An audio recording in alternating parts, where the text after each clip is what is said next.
time to yap.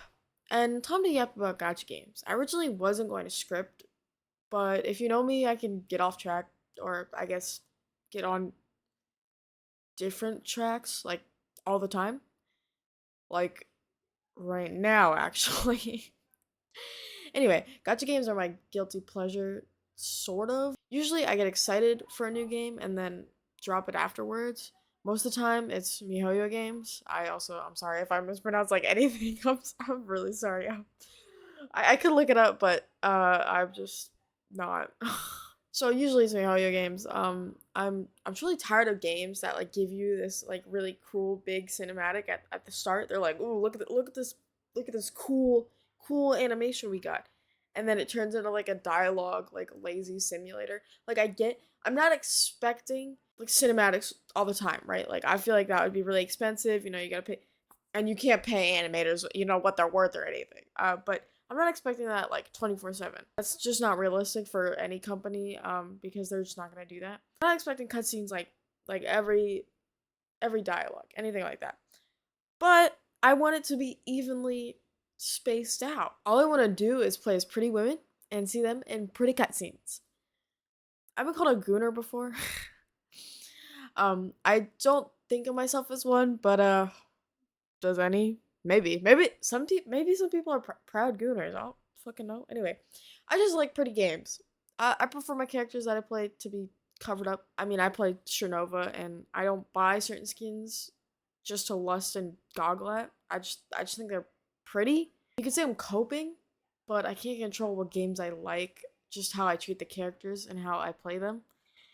I don't want to see them in a swimsuit. I want to see them in cute clothes. Technically, nothing wrong with wanting to see an adult character in a swimsuit. I'm just not about that. I know I'm truly an amazing and above average person for respecting women and not wanting them to be over sexualized. Thank you. I'm gonna take a bow now. I'll give credit to Neverness to Everness, NTE for short. So I'll be referring to it from now on as NTE. NTE doesn't have as many Goonerbait characters as Ananta characters. I mean, literally look at her. I'm so excited for Ananta. Also, I'm sorry for mispronouncing that. Ananta. I'm a sucker for anime style games. Apparently, they just seem slightly more subtle in NTE. It still exists, like obviously, but they're not. So like it's not off the hook or anything. Like a lot of these anime style gacha games are definitely like Gooner bait and shit like that. And also, unfortunately or fortunately for the company, Gooners are primary buyers for games like these, keeping it alive. So I can't be like terribly disgusted or mad at them because if they're keeping my game alive that I like, then thank you, I guess. I'm not above these like people by any means. I'm not saying like I'm better than them because I like to cover my characters up. Considering I still play the same game that I play because I find the characters attractive in the sense of visually appealing, not because I want to go on R34 and look them up. I want to restate that NTE of course has bait like feet. I mean, okay. Or big boobed ladies in revealing clothing. Though I think now we're so fast to claim something as gooner and it's just bare chested women. Or the fact we claim women should be allowed to wear revealing clothing, but then seen in games, it's bait. Which, of course, women are allowed to wear whatever they want. The problem comes down to the physics, usually, and how many of the women in the game have revealing clothing, along with, you know, the lack of personality and such. So basically, it comes down to how a game presents a character. A woman can be hot, but not objectified. But for some reason, gacha games in their community can't realize that. I'm also not going into games wanting men. I know there's so many people that are like there's so many women, but there's like not enough men. I'm like, that's nice and all, but I just want to be a pretty lady, you know. I do believe that if they're going to give women skimpy alphas, they should do the same with men. But I personally prefer to play women or femme presenting people because they're more aesthetically pleasing to me, and also I can relate to them more, I guess. I think it's obvious when a game respects a woman and she happens to be hot versus a game ready to exploit a hot woman. Okay, that's my final thoughts on that. I kind of like, I was going to talk about gacha games and what's coming out, and then I just got sidetracked. So there's my thoughts on that. I wanted the script to be simple and short, but my brain keeps going and making things deep. So let me know what you think about my thoughts. Talking about NTE, even with my gripes, I'm excited. It looks beautiful, and I'm hoping to God there's at least a balance between cutscene and dialogue, rather than a word tsunami and a cutscene at the final battle that took you forever to get. Also, sorry if I'm slurring my words. Whenever I get like passionate or stuff like that, I slur. Um, not slurs, but slur. So what I'm saying is there needs to be a balance between the dialogue we get, like just like the simple dialogue we get, and the cutscene. Because otherwise, it's just really boring and painful to get through. Anyway, that's what I was saying at the start of the video. I watched a review and it seems promising enough, along with being able to drive around and break the car. I'm worried my car's gonna be broken 24/7. Like, can you run into other people? Because if you can, then my car is definitely gonna be broken 24/7. Currently, there are 5 characters on the website, so we have names for them. And we do have names for others that I will get into, but I'm gonna get to the people on the website first. So there is Mint, who's a blue-haired cat girl. It's funny because her hair isn't even mint; it's teal. I probably her name would be like 2 on the nose if her hair was mint. I just think it's funny. She has I didn't notice this before, but she has a camera on her like waist, and I'm wondering if they'll like explore that or if it's just like a quirk of the outfit and they'll be like, I like photography, and they'll like never get into it ever. Which is probably what will happen, but I hope they get into that a little bit more, like focus a little bit more on characterization of these characters instead of like how they look. Anyway, on the website, her description is a rising star in the Bureau of Anomaly Control Containment Unit 2. That's a mouthful. Mint is a living dictionary of people and places in. I'm reading this for the first time, so bear with me. Hetherio. Hetherio. Sorry. Whether it's the stern finance expert from the General Affairs Office, the shaky-handed uncle from the staff canteen, the taciturn chef of the Bidoria, or the enthusiastic guide at the DSD pub, Mint can chat with anyone, but only during her off hour. You can talk about anything and everything with Mint, and she can keep up with any conversation. Probably.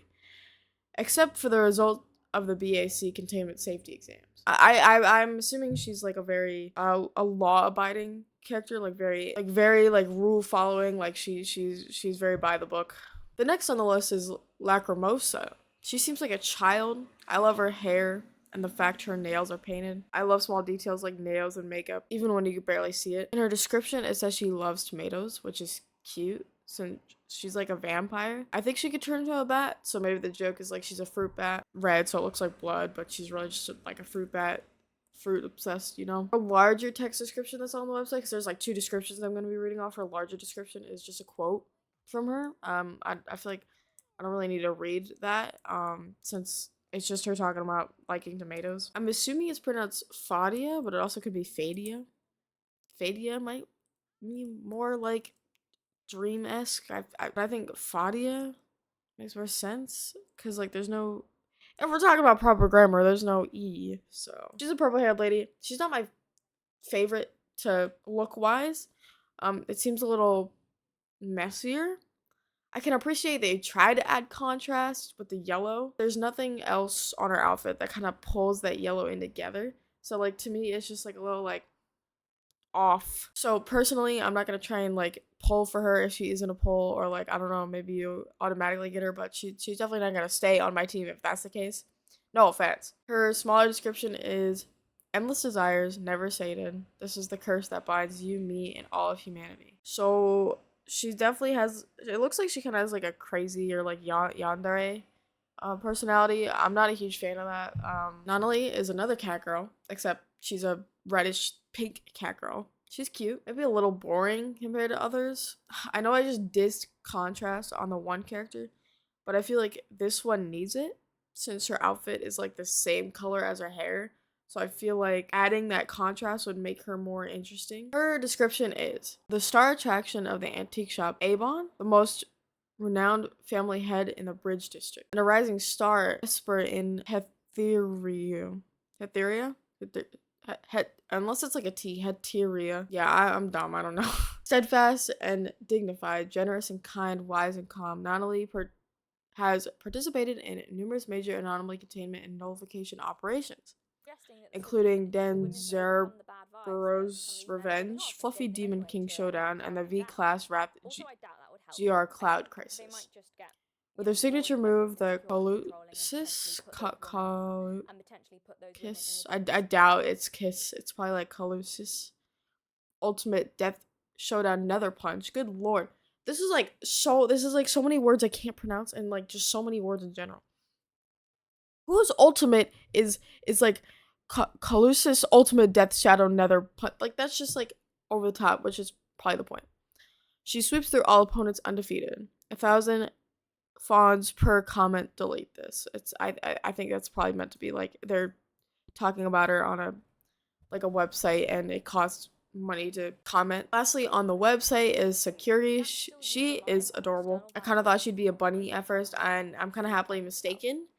She has just one horn, which I think is a really good touch, since it's a lot less common to have one, rather than two. I think her outfit is great. Her hat kind of pulls the outfit together nicely with her black skirt, so it's like a black hat and a black skirt. Her description is, which I think it might also be a quote, but I think it's a little bit more telling than her smaller description. So it says, first, don't feed random things to Kuromaru. Second, don't look down on people. Third, don't open the third shelf in the fridge. Sakuri, the rule maker for the fridge, sticky notes at the antique shop. Ibon. Although, to this day, those who actually follow these rules, are few and far between. If you anger Sakuri, be aware of her anomaly hammer named Kuromaru, and don't get too close. Ibon Antique Shop is not liable for anything swallowed or any bitten butts. There are characters I don't know the names of, but they did show up in the trailer, or the most recent trailer, I should say. Of course, there's the foot lady. Don't know her name. I'm most excited for this pink axolotl girl, just because she's pink, and I love pink, obviously, if you can tell by my name. Along with a girl with short black and blue hair. I believe her name is Daffodil. Now, the reason I'm saying I believe is because the trailer that she's in, she changes so much from the previous trailer. I'm just gonna assume it's the same character and like the same name, because they have like enough similarities that I'm like, I think it's just like a revamp of the said character. So she has like a tiny, I can't tell if she has a tiny ponytail or if it's like a strand of hair. Because for some reason games love to like not give characters actually short, like women characters actually short hair. Don't know why. Any character that has like seemingly short hair, I'm just like, gimme. I don't know, something about me and short hair. I just love. There's a brown haired man. There's a brown haired guy named Abler. I think in this trailer the font is a little hard to read, but I think that's what it says. Also, side note, in this trailer, why are we going so fast? I had to pause to read this. Like, that cannot be, like, can you not exceed over two minutes? Like, can you just give me a second to read it? A blue-haired kid shows up. His name's Edgar. Hattori looks different in the most recent trailer. Way different. So, this is her current look. I'm like 75% sure they're the same character. And God knows if they change their names, but I hope not, because that'll be really embarrassing for me. And then other characters who aren't named in the trailer is a blonde-haired chick with a big hat. I also saw another blonde girl who, like, I saw for a split second. She seems to be, like, a rock star. I might want her on my team, too. There's a white-haired guy. Who cares about that? Oh, no, but there's a silver white-haired guy. I just feel like men aren't as interesting as women are. I'm sorry. Like, I don't know. I just feel like there's not a lot going on. But there is a woman with one wing. I also think that's a cool idea. You could say maybe it's a little repetitive, because there's the little girl with the one horn, and then there's a woman with one wing. But I can still appreciate it. Woman MC changed a lot from the first beta in CN. It's like a lot. She's totally different, and I actually like the new one better. The first one kind of looks like that Honkai girl, so maybe that's why they changed it, or maybe they just weren't happy with what they did. I will be choosing the woman, because why would a man be there? The end of the most recent trailer, I feel like no one's mentioning this, but at the end, there's like a faceless goddess thing. I know no one's talking about it because we barely know anything about it, but I just thought I'd mention it since it seems like no one else mentions it. I'm excited for new gacha games so I can go up against companies like MiHoYo, but I hope to God they don't go in the same direction. Just because it works doesn't mean it's good, because MiHoYo barely has any competition. Like Wuthering Waves just came out. There was Tower of Fantasy. And that has I think it has a very loyal fan base. I don't know about how popular, but I think it has a loyal fan base. Um, I I've tried Wuthering Waves. I've tried Honkai Impact Third. I've tried Genshin. I've tried Honkai Star Rail, Endless Zone Zero. I've tried Cookie Run Kingdom.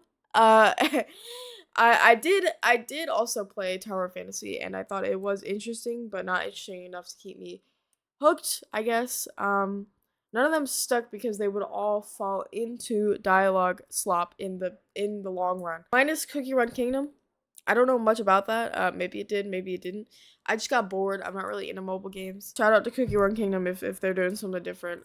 So I hope NT or maybe even Ananta cures this cycle of dropping a gacha game, of me dropping a gacha game in like 5 months max. Okay, bye, girl. Also, sorry for no face cam. I just wanted something a little bit more low maintenance, to actually get my creative brains flowing. So yeah. Thank you for making it to the end if you did. Bye.